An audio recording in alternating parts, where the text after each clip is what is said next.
भारत के एक बड़े से राज्य में बिलासपुर नाम का एक छोटा सा गांव था। बिलासपुर गांव वैसे तो खुशहाल था, पर इस गांव में एक विनोद नाम का किसान था जो बहुत दुखी था। हे भगवान, तुमने मुझे ऐसी जिंदगी क्यों दी? इससे अच्छा तो मुझे मौत ही दे देते।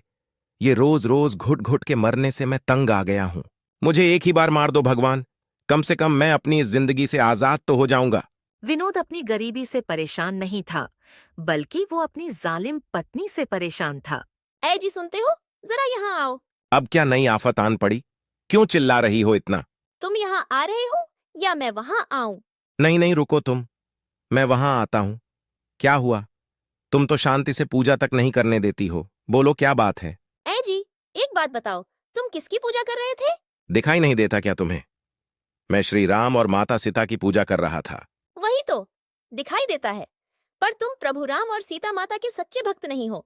तुम में कोई भी गुण प्रभु श्री राम जैसे नहीं है। उन्होंने अपनी पत्नी को रानी बनाकर रखा था और तुम मुझे नौकरानी बनाकर रखते हो। सीता मैया रानी जरूर थी, पर उन्होंने श्री राम के साथ 14 वर्षों का लंबा वनवास काटा था, वो भी बिना कुछ बोले। मैं भी तो तुम्हारे साथ वनवास ही काट रही हूँ। जब से शादी हुई है कोई सुख नहीं मिला। हाय रे मेरा नसीब, कैसा पति मिल गया। मेरे साथ भी यही हुआ। सोचा था सीता जैसी पत्नी आएगी घर, और आ गई सूर्पणखा जैसी। क्या मैं सूर्पणखा हूँ? तुम मुझे ऐसा समझते हो? ठीक है, तो आज से मैं तुम्हारे साथ राक्षसों वाला ही बर्ताव करूंगी। अरे वाह! बोल तो ऐसे रही हो जैसे अब तक मुझे महाराज का दर्जा दिया था। विनोद को ये पता नहीं था कि आज जोश जोश में चंपा को इतना कुछ बोलकर उसने अपने पैरों पर खुद ही कुल्हाड़ी मार ली थी। बहस करके वो खेती करने चला गया। वो दिन भर कड़कती धूप में मेहनत करता रहा और शाम होते ही घर की ओर निकल पड़ा। पर उसे क्या पता था कि आज घर पहुंचकर उसका क्या हाल होने वाला है। जब वो घर पहुंचा तो उसने देखा कि चंपा गुस्से में घर के एक कोने में बैठी थी। चंपा, अरे ओ चंपा, इतनी देर से आवाज दे रहा हूं। बहरी हो गई हो क्या? तुम ऐसा ही समझ लो। लगता है अब तक तुम्हारा गुस्सा शांत नहीं हुआ। खैर छोड़ो, आज खेतों में बहुत काम किया है, भूख लगी है, जल्दी खाना लगा दो। आज खाना नहीं मिलेगा क्योंकि मैंने खाना नहीं बनाया। क्या मतलब नहीं बनाया? कहना क्या चाहती हो? नहीं बनाया मतलब नहीं बनाया। वैसे भी मैं सूर्पणखा हूँ ना। सूर्पणखा एक राक्षसनी थी, और कौन सी राक्षसनी खाना बनाती है। तुम्हें भूख लगी है तो खुद खाना बना लो और खा लो। हे भगवान, दिन भर खेतों में काम भी करूं और घर आकर खाना भी मैं ही बनाऊं। हे भगवान, अब यही दिन देखने के लिए बचे थे। लगता है आज यह बहुत गुस्से में है। एक काम करता हूं, खाना बना ही लेता हूं। क्या पता मेरे हाथ का खाना खाकर इसका गुस्सा गायब हो जाए। इतना थका होने के बावजूद भी विनोद रसोई में खाना पकाने लगा। विनोद थोड़ा भोला था और इसी बात का फायदा चंपा उठाया करती थी और अपनी सारी बातें विनोद से मनवा लेती थी। विनोद ने खाना पकाया और अपनी पत्नी को भी खिलाया, पर चंपा का गुस्सा टस से मस नहीं हुआ। वो पहले की तरह गुस्से में ही खाना खाने लगी। अगले दिन भी चंपा गुस्से में ही थी। विनोद बिना उससे बात किए खेत पर चला गया और रोज की तरह कड़ी मेहनत करने लगा। शाम को जब वो घर पहुंचा तो घर वैसे का वैसा ही था। चंपा ने कुछ भी नहीं किया था। अरे ये क्या चंपा, आज भी तुमने घर साफ नहीं किया? राक्षसों को गंदगी पसंद है। अगर तुम्हें नहीं पसंद है तो खुद ही साफ कर लो ना। अरे ये सब छोड़ो, चलो कम से कम मुझे खाना तो दे दो। नहीं दूंगी। तुम्हें खाना है तो खुद बनाओ और खाओ। विनोद समझ गया था कि आज भी उसे ही खाना बनाना होगा। वो चुपचाप रसोई में गया और उसने खाना बना लिया। ये सिलसिला 3-4 दिनों तक चलता रहा और चंपा घर का कोई भी काम नहीं कर रही थी। ऊपर से खाना भी विनोद को ही पकाना पड़ रहा था। और अब विनोद का सब्र भी खत्म हो गया था। आज जब विनोद खेतों से घर लौटा तो वो चंपा पर बरस पड़ा। कैसी औरत हो तुम? शर्म नहीं आती तुम्हें? तुम्हारे रहते मुझे ही घर का सारा काम करना पड़ रहा है। क्या इसीलिए तुम्हें दुल्हन बनाकर लाया था? मैं औरत कहाँ हूँ? मैं तो राक्षसी हूँ, और राक्षसनी तो ऐसी ही होती है। मैंने तुम्हें एक बात क्या बोल दी? तुम तो वहीं लेकर बैठ गई हो। हाँ, तो बैठूंगी ही। तुम्हें क्या लगता है कि मैं कुछ नहीं करती ना? अब सारा काम तुम करो और मैं आराम करूंगी। वो तो तुम पहले से ही चाहती थी। एक नंबर की कामचोर जो हो। हाँ, हूँ तो क्या। और सुनो, मेरे मायके में मुझे कोई काम नहीं करना पड़ता था। रानी जैसे रहती थी मैं वहाँ, समझे? जब मायके में तुम रानी थी तो क्यों की मुझ गरीब से शादी? मेरी मती मारी गई थी, इसलिए तुमसे शादी की। अब पछता रही हूँ। विनोद चंपा की ऐसी बातें सुनकर गुस्से से घर से बाहर आ गया। अगर रोज रोज मैं ऐसे ही खाना बनाता रहूंगा तो ये मेरे भोलेपन का और फायदा उठाती रहेगी। यही बातें सोचते सोचते विनोद सीधे अपने काका के घर गया। अरे आओ विनोद बेटा, कैसे आना हुआ? काकी खाना है क्या? बहुत भूख लगी है। अरे है ना, आ बैठ, मैं तेरे लिए अभी फटाफट खाना लगाती हूँ। विनोद की काकी ने विनोद को खाना दिया। विनोद ने भर पेट खाना खाया। क्या बात है विनोद, तू तो ऐसे खा रहा है जैसे कि कई दिनों से ढंग से खाना ना मिला हो। अब आपसे क्या छुपाऊं काकी, चंपा पे फिर से भूत सवार हो गया है। विनोद अपनी कहानी बता ही रहा था, तभी विनोद का चचेरा भाई चंदन घर आता है। कुछ दिन पहले मैंने उसे गुस्से में सुर्पणखा क्या बोल दिया, वो वहीं बात लेकर बैठ गई है कि वो राक्षसनी है और घर का कोई काम नहीं कर रही है। खाना तक मैं बना रहा हूं। हे भगवान, ये लड़की भी ना, और कितना परेशान करेगी तुझे।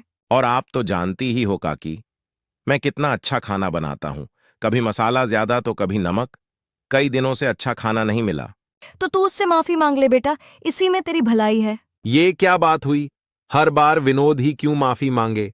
विनोद इतना भोला है, इसी बात का फायदा उठाती है वो चुड़ैल। सही कहा चंदन।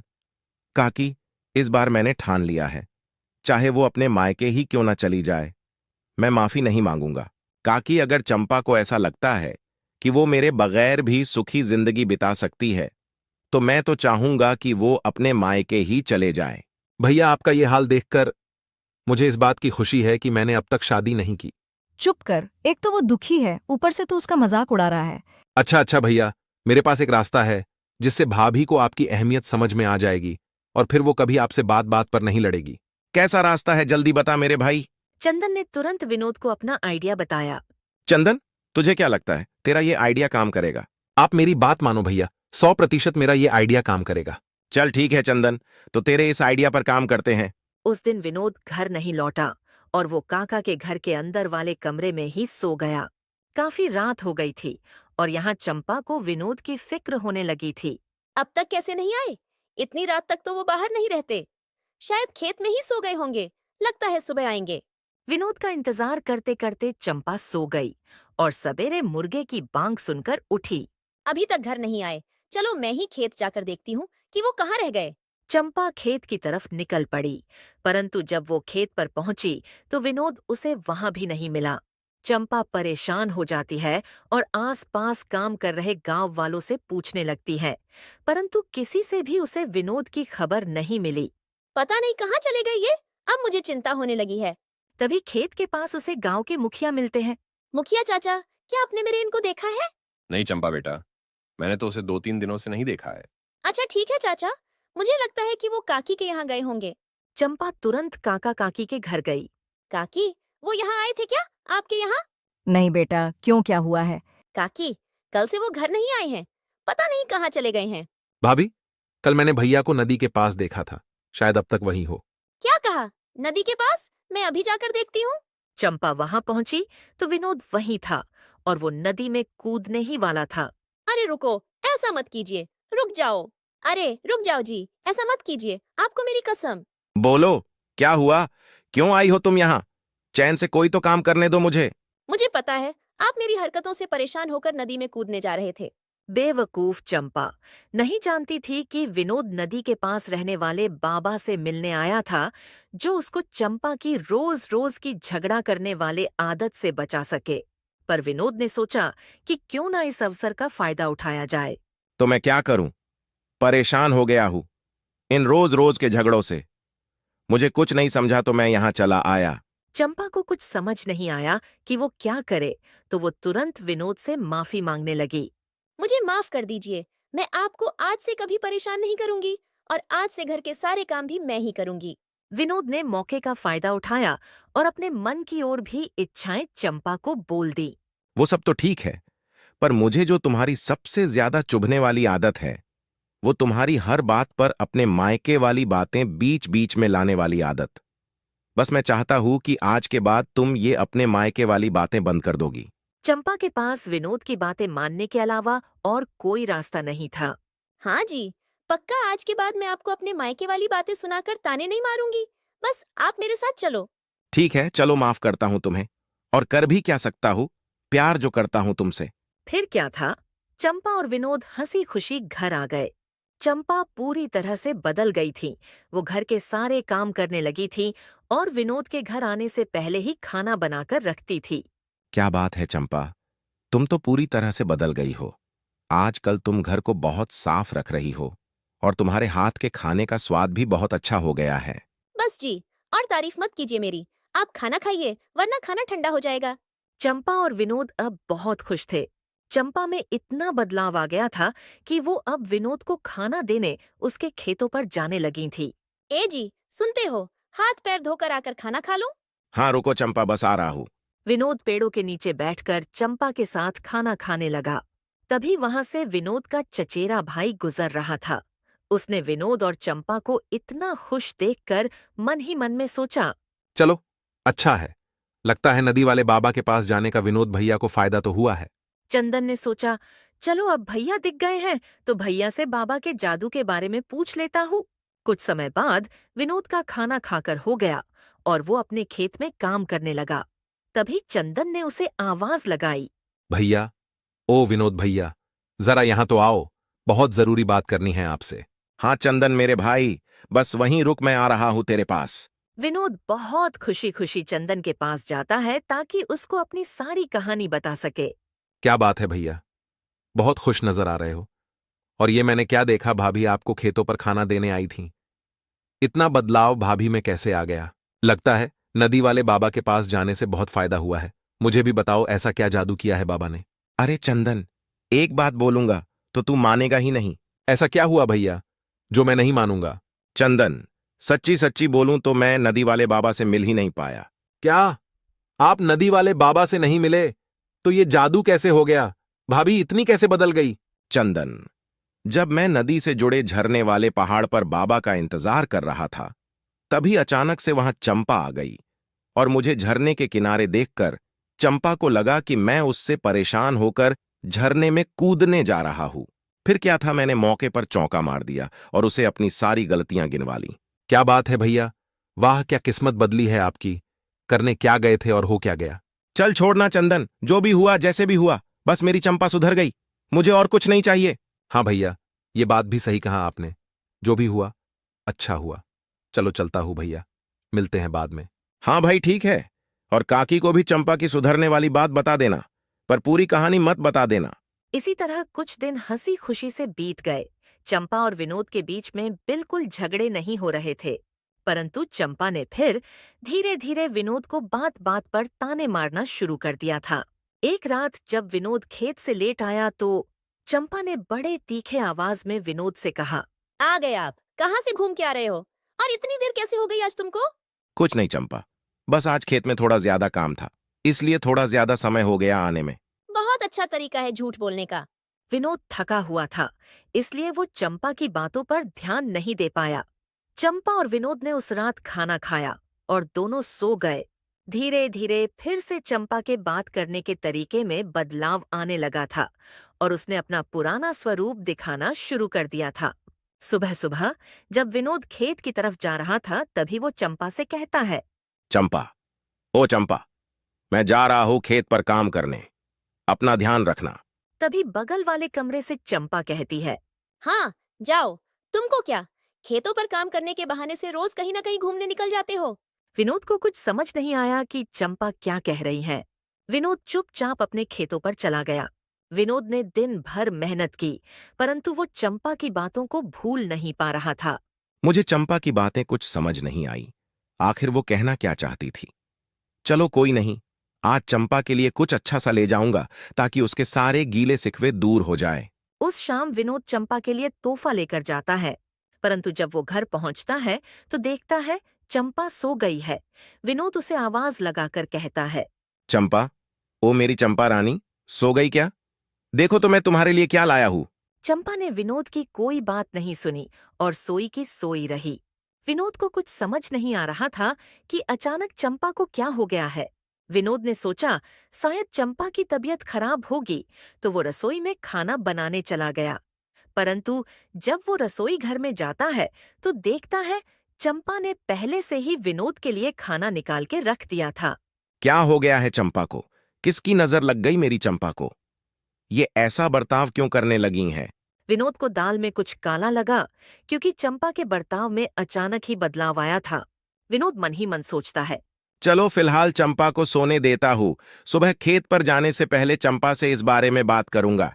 फिर विनोद अकेले ही खाना खाता है और अपने कमरे में जाकर जमीन पर ही सो जाता है। फिर अगली सुबह विनोद खेत पर जाने से पहले चंपा को आवाज लगाता है। चंपा, अरे ओ चंपा, कहाँ हो तुम? यहाँ आओ तो कुछ बात करनी है तुमसे। विनोद के इतना आवाज लगाने के बाद भी चंपा का कोई जवाब नहीं आता है। फिर विनोद सोचता है कि शायद चंपा रसोई घर में होगी और उसे ढूंढने वो रसोई घर में जाता है। रसोई घर में जब विनोद पहुंचा तो उसने देखा कि चंपा ने पहले ही विनोद के लिए खाने का डब्बा बांधकर टेबल पर रख दिया था। विनोद खाने का डिब्बा लेता है और खेत पर चला जाता है। विनोद चंपा के बदले हुए बर्ताव के बारे में सोच सोचकर काम कर रहा था। तभी वहां से चंदन गुजरता है और विनोद को परेशान देख उसे आवाज लगाता है। ओ विनोद भैया, क्या हुआ? बहुत परेशान लग रहे हो, क्या हुआ है? कुछ नहीं चंदन, बस पता नहीं चंपा को अचानक क्या हो गया है। कुछ दिनों से उसका बर्ताव बिल्कुल बदल सा गया है। क्यों भैया, ऐसा क्या किया तुमने? हाल फिलहाल में कुछ हुआ था क्या? ऐसा कुछ खास तो नहीं, बस बीच में खेत के काम के चक्कर में थोड़ा लेट जा रहा था, तब से उसका बर्ताव बदल सा गया है। बस इतनी सी बात। एक काम करो भैया, आज तुम घर जल्दी चले जाओ। देखना तुमको जल्दी घर आया देखकर चंपा भाभी का मूड सही हो जाएगा। ठीक है भाई, आज वही करता हूँ, जल्दी चला जाता हूँ घर। फिर क्या था, विनोद ने फटाफट से अपना काम पूरा किया और आज जल्दी घर चला गया। घर पहुंचकर विनोद चंपा को आवाज लगाता है। चंपा, ओ चंपा, कहाँ हो? विनोद के इतना आवाज देने के बाद भी चंपा का कोई जवाब नहीं आया। चंपा को ढूंढते ढूंढते विनोद रसोई घर में जाता है। जब विनोद रसोई घर के पास पहुंचता है तो उसे रसोई घर से चंपा और बगल वाली मीना भाभी की आवाज आती है। विनोद वहीं रसोई घर के दरवाजे के पास कान लगाकर खड़ा हो जाता है और दोनों की बातें सुनता है। चंपा भाभी, आप अपने पति पर ध्यान दिया करो। ये पतियों का कोई भरोसा नहीं होता है। काम के नाम पर रात को देर से आते हैं और काम का बहाना बताकर बात काट देते हैं। हाँ भाभी, मेरे वाले भी आजकल घर बहुत लेट से आने लगे हैं, इसलिए मैं भी उनसे सही से बात नहीं कर रही हूँ ताकि उनको अपनी गलती का एहसास हो जाए। सही किया भाभी तुमने। तुमको अपने पति को अपने काबू में रखना है तो तुमको उनसे थोड़ी टेढ़ी बनकर रहना होगा, तभी वो तुम्हारी हर बात मानेंगे। रसोई घर के दरवाजे पर खड़े विनोद को चंपा के बदले हुए बर्ताव का कारण पता चल जाता है। चंपा और मीना दोनों की बात को काटते हुए विनोद अंदर आ जाता है। वाह भाभी वाह, खुद का घर तो संभाल नहीं पाती हो और दूसरों के अच्छे खासे घर में आग लगाने का काम कर रही हो। विनोद को देखते ही मीना वहां से चली जाती है। क्या बात है चंपा? मीना भाभी की कुछ बातें सुनकर तुम मुझ पर शक करने लगी। नहीं जी, ऐसी कोई बात नहीं है। मैं तो बस ऐसे ही थोड़ा परेशान थी, इसलिए ऐसे बर्ताव कर रही थी। देखो चंपा, तुम्हें झूठ बोलने की जरूरत नहीं है। मैं समझता हूं कि कभी कभी किसी के चढ़ाने से हमारा मन बहक जाता है, पर मैं तुम्हें पूरा दिलासा देता हूं, तुम्हें जब भी कोई तकलीफ हो तो मुझसे बात कर लिया करो। और आज से मैं वादा करता हूं कि मैं कभी देर से नहीं आऊंगा, पक्का। विनोद चंपा को अपनी बातों से दिलासा दिला देता है और चंपा भी मीना भाभी की सारी बातें भूल जाती हैं और हंसी खुशी विनोद के साथ खाना खाती है। दोस्तों, इस कहानी से हमें यह सीख मिलती है कि भले ही हमें कोई कितना भी हमारे अपनों के बारे में गलत सिखाए, पर हमें बिना कुछ सोचे समझे अपनों पर शक नहीं करना चाहिए। और कभी कोई समस्या हो जाए तो हमें बातचीत करके उस समस्या का हल भी ढूंढ लेना चाहिए। तो दोस्तों,